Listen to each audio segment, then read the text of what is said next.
Oi pessoal, tudo bom com vocês? Sejam bem-vindos ao meu canal Escrever e Viver. O vídeo hoje é sobre relações de poder. Eu vou falar sobre Foucault, eu vou explicar como as relações de poder ocorrem na sociedade à luz das ideias de Foucault. Essa não é uma leitura, galera, propriamente acadêmica, né? Eu trago a teoria, mas eu começo a ir para o âmbito da minha vida e a pensar na própria sociedade. Então toda essa reflexão que eu vou trazer aqui, ela se articula às minhas vivências e à própria sociedade, é o que a gente está vivendo, inclusive.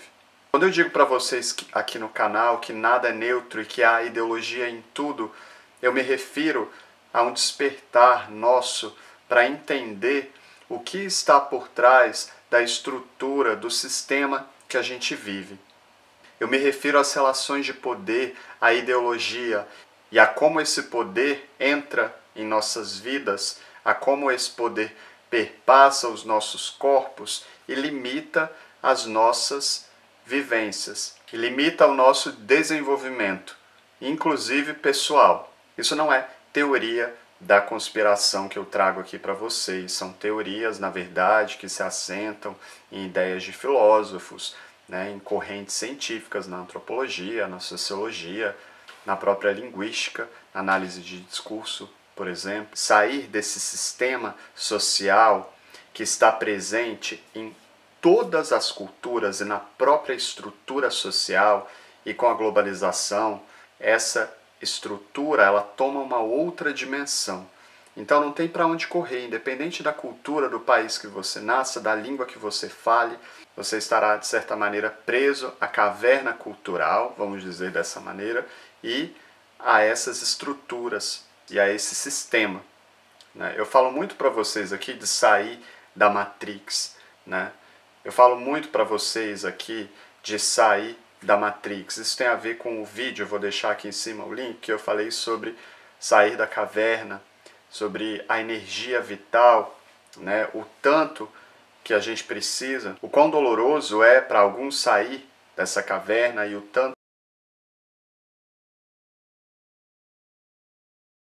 o gasto de energia vital para que a gente consiga entender essas coisas na nossa vida.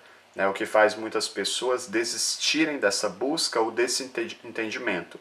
Algumas até têm o despertar para essas coisas, mas elas preferem simplesmente seguir o caminho. Afinal de contas, elas morrerão.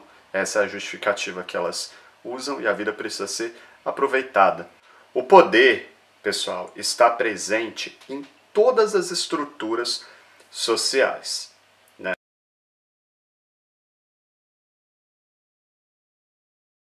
Só que isso não é uma coisa que acontece, eu acredito, unilateral, né? Porque as interações sociais, elas são negociadas. A negociação por meio do discurso. Mas, obviamente, o discurso é permeado pelas relações de poder. Vocês podem perceber o controle social e a investidura do poder em todas as esferas da sociedade, a partir da relação do sujeito com as instituições, dos sujeitos com eles mesmos, nas próprias famílias.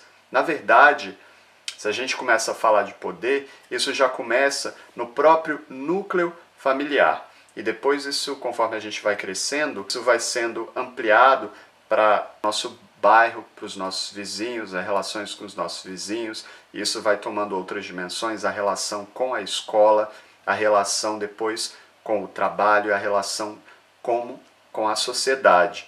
Não há para onde correr quando a gente fala em poder. E é por isso que o Foucault fala de poder, ele traz uma noção de poder, na verdade, não como uma relação entre o sujeito e as instituições, por exemplo, mas ele fala que essas forças poderosas, vamos dizer assim, né, de poder, elas vêm de todos os lados, de todos os âmbitos, da família, da instituição. O Foucault ele explica como o poder, como, né, o controle social, como a investidura do poder ocorre nos corpos das pessoas, e como o controle social e as relações de poder ocorreram ao longo do tempo, principalmente com o capitalismo e as transformações culturais e sociais ao longo dos séculos. O Foucault não fala apenas de poder, oriundo do Estado, mais uma vez, mas são forças que estão nas sociedades, não só em uma sociedade, e que vêm de todas as direções, de todos os processos interacionais.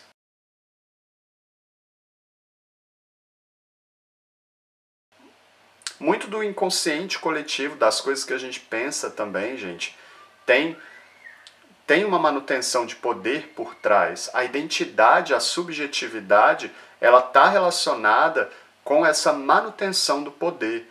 A visão que a gente tem da gente mesmo, às vezes, é distorcida e está nesse nível da investidura do poder, sem que a gente perceba.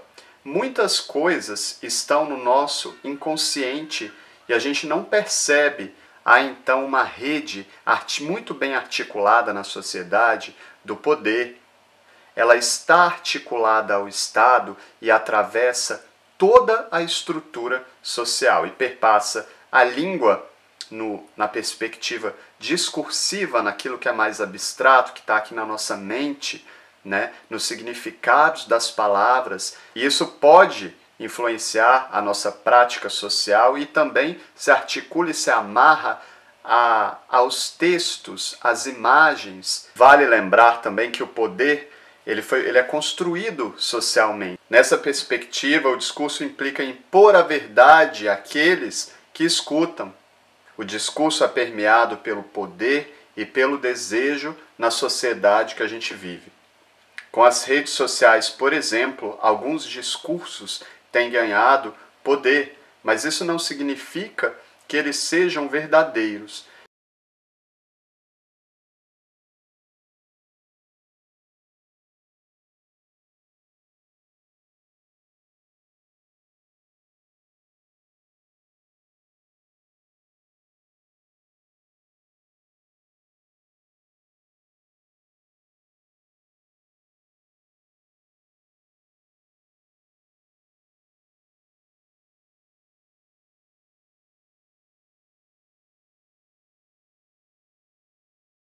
Como há toda essa banalização de diversas vozes com a internet, com o YouTube, com as redes sociais de maneira geral,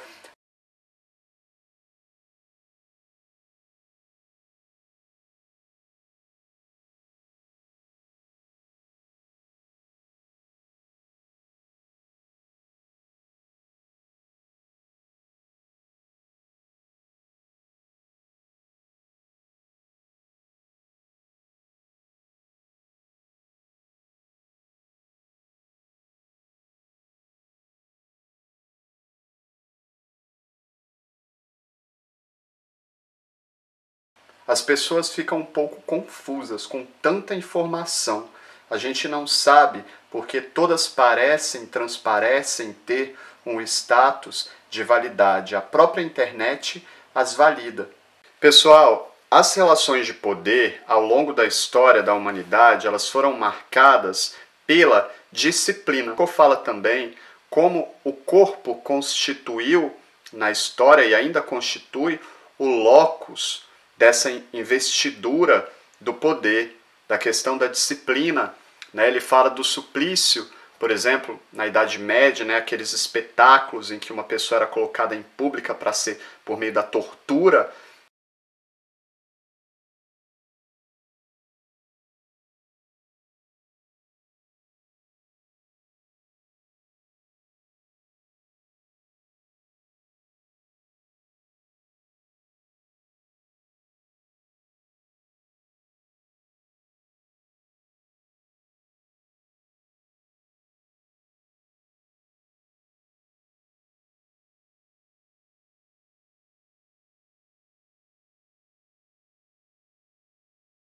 Para mostrar essa questão da sociedade, do horror ali, do espetáculo visual por meio da tortura. Ele fala que em um outro momento, essa investidura vai além do corpo e ela chega à alma.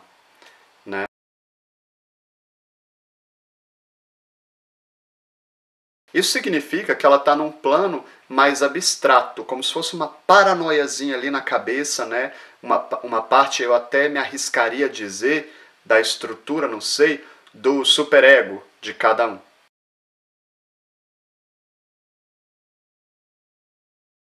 É por meio da disciplina que essas relações se estabelecem de uma maneira melhor, oprimido e opressor, subordinador, subordinado. Ele chega a trazer a ideia do panótipo de Benjamin. O panótipo, né, um modelo de arquitetura prisional que explica muito bem, ser uma leitura feita até à luz do que a gente vive hoje, a investidura do poder por meio de controle social.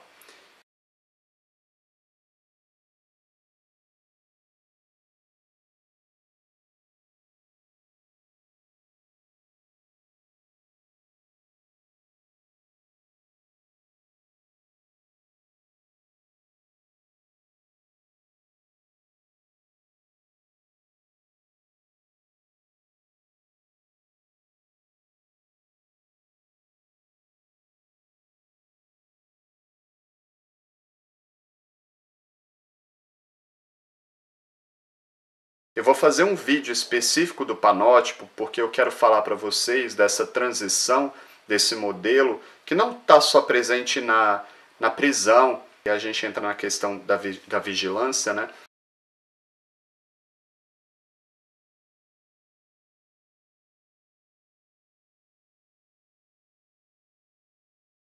A vigilância hoje, por causa do avanço da tecnologia, né, ela está muito mais especializada. Então o controle ele fica maior ainda, né? Então é por isso que tem uma câmera em cada lugar. Eu vou fazer um vídeo específico sobre isso, porque isso é um assunto muito bacana aqui para o canal. E eu quero falar sobre o sinótipo, sobre essa questão da vigília com as redes sociais. E essa é uma das razões pelas quais, durante muito tempo, eu nunca abri espaço aqui no meu canal para outras pessoas comentarem esse tipo de coisa. Eu sei o que ocorre com isso. E há todo esse deslocamento, já puxando um pouco o assunto aqui, né? Eu não queria falar, mas enfim, eu estou empolgado. Em outros momentos, lançou-se um olhar muito ao Estado, às instituições, né? O próprio panótipo tem essa questão, né? Quem é que controla ali, gente, uma prisão, né?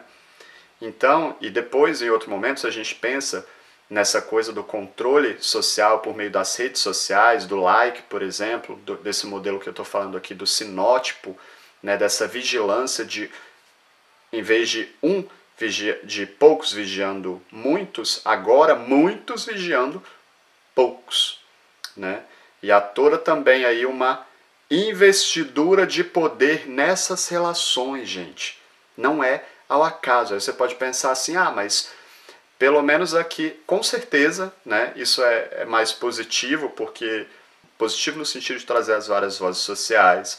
A gente está numa relação de interação, ainda que eu acredite que seja assimétrica, mas a gente é muito mais possível ouvir várias vozes sociais, né, nesse sentido. Todo mundo ser ouvido, vamos dizer assim. Todo mundo não, mas, né? Mas por outro lado, isso eu ainda vejo que é um problema, né?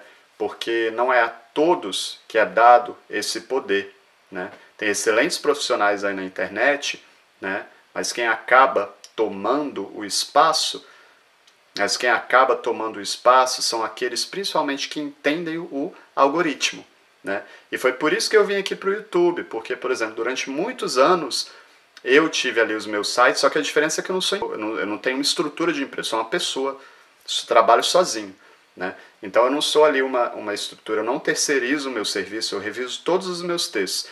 Então, durante muito tempo eu fui em primeiro lugar ali no Google, ainda sou, né, com o meu site, com algumas publicações, mas começaram a surgir empresas na área de revisão de texto, começaram a tomar o meu espaço ali. É claro, por conhecimento de algoritmo, eles devem ter pagado uma empresa ali, né, que conseguiu me colocar ali em segundo lugar, em terceiro lugar, então eu vim aqui para esse espaço. Mas é o que eu estou dizendo para vocês, isso é positivo, mas até certo limite, porque o poder ele continua, né? Aí, no caso, pelo algoritmo, então, mesmo que pareça haver uma democratização com as redes sociais, na verdade não, gente, o poder continua.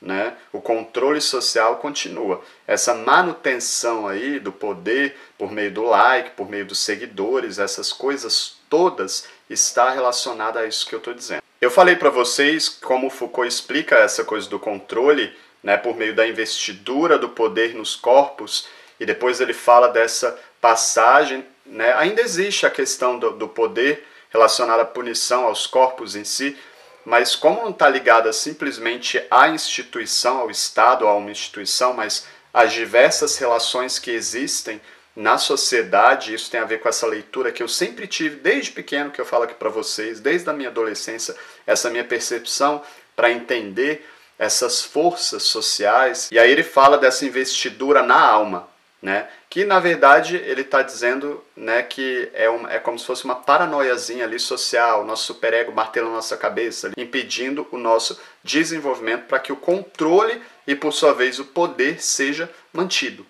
Como é que isso é tão interessante de ser pensado? O problema é que isso tudo está disponível, por exemplo, na universidade, no conhecimento acadêmico, mas não de uma maneira fácil de ser lida. Foucault é extremamente difícil de ser lido, né? Eu sempre pensei, antes de ler as coisas dele, nessas coisas, né? E aí depois que eu comecei a ler, eu falei, gente, isso tem tudo a ver com tudo que eu sempre pensei. Eu acho que como ninguém é bobo, né, gente, nada é neutro, todo mundo já teve um despertar para isso. Só que é o que eu falei no vídeo anterior. A vida é uma coisa tão complexa e o nosso tempo é tão curto, o tempo passa tão rápido que ninguém se preocupa em tentar fazer esse esforço todo para entender essas coisas ou sair da Matrix e desamarrar dessas coisas. Isso exige um investimento de energia e de tempo muito grande. Então a pessoa pensa assim, cara, eu posso morrer amanhã, eu vou ficar doente, eu vou ficar me preocupando com isso, eu vou viver a minha vida. Mas é aí que está a diferença, é por isso que poucas pessoas vão ter acesso, o sistema é montado, gente, exatamente para isso. É por isso que poucas pessoas vão ter acesso a algumas coisas, né? E isso tudo se refere ao sistema manutencionando tudo isso que a gente vive. E é muito complicado, né? Às vezes uma pessoa, quando ela tem o despertar para essas coisas, ela tenta trazer alguma mudança, ela não consegue, porque ela é uma pessoa só, mesmo grupos não conseguem, né? A sociedade é realmente um teatro, é o mesmo filme sendo rodado o tempo inteiro, só muda o cenário, gente. Quando você consegue sair da caverna e se desarticular do filme ali, do cinema, entender a realidade, né, o que está acontecendo, você está com pouco tempo de vida, né? Eu tive essa percepção, por exemplo, eu estou aos meus 34 anos, fico imaginando se eu tivesse essas ideias na minha cabeça antes, bem mais jovem, nossa, eu teria vivido a vida de uma maneira completamente diferente do que eu vivo. Completamente diferente do que eu vivi. Eu teria me estressado menos, né? Mas assim, eu acho que isso foi importante para eu chegar à maturidade, ao meu pensamento hoje, né? E vai ter gente que nunca vai conseguir chegar a isso, nem ouvindo o meu áudio aqui, não vai nem entender o que eu estou falando, ou vai até entender, mas não vai conseguir, não vai ser suficiente para tirar a venda que cega todo mundo, para sair de dentro da caverna da Matrix.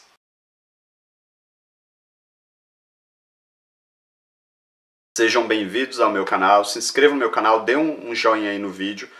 Eu estou vendo que vocês não estão interagindo tanto, porque eu abri aqui o espaço para que essa interação ocorra. Desde que ocorra, não precisa ter medo de mim não, gente. Outro dia eu recebi um e-mail de um cliente falando para mim assim, né, me mandou o texto. Na verdade, os clientes mandam o texto para mim para revisão e tem medo e falam assim, me desculpa pelos meus erros, né, como se eu já representasse ali, né, e eu não trago essa visão de revisor, eu não tenho esse posicionamento aí de... É claro que todo mundo vai julgar dentro da sua cabeça, né? Isso é natural que ocorra, mas eu não fico apontando o erro de ninguém assim não, condenando ninguém nessa perspectiva não. Essa não é mesmo uma postura minha, né? O meu ofício de revisão, eu trago contribuições, né? Eu mesmo falo que eu me tiro dessa posição de um messias, eu não quero me colocar nessa posição. Os meus artigos sobre revisão de texto, todos falam sobre isso, né? Eu trago esse posicionamento aqui para o meu canal, então vocês podem comentar, podem ficar à vontade, desde que vocês sejam educados, né? Um abraço a todos vocês, eu estou à disposição se precisarem de revisão de texto. Muito obrigado aí o pessoal que está entrando em contato comigo, eu estou bem feliz. Muita gente me procurou nas duas últimas semanas para que eu revisasse os textos deles. Eu fiquei muito, muito feliz mesmo.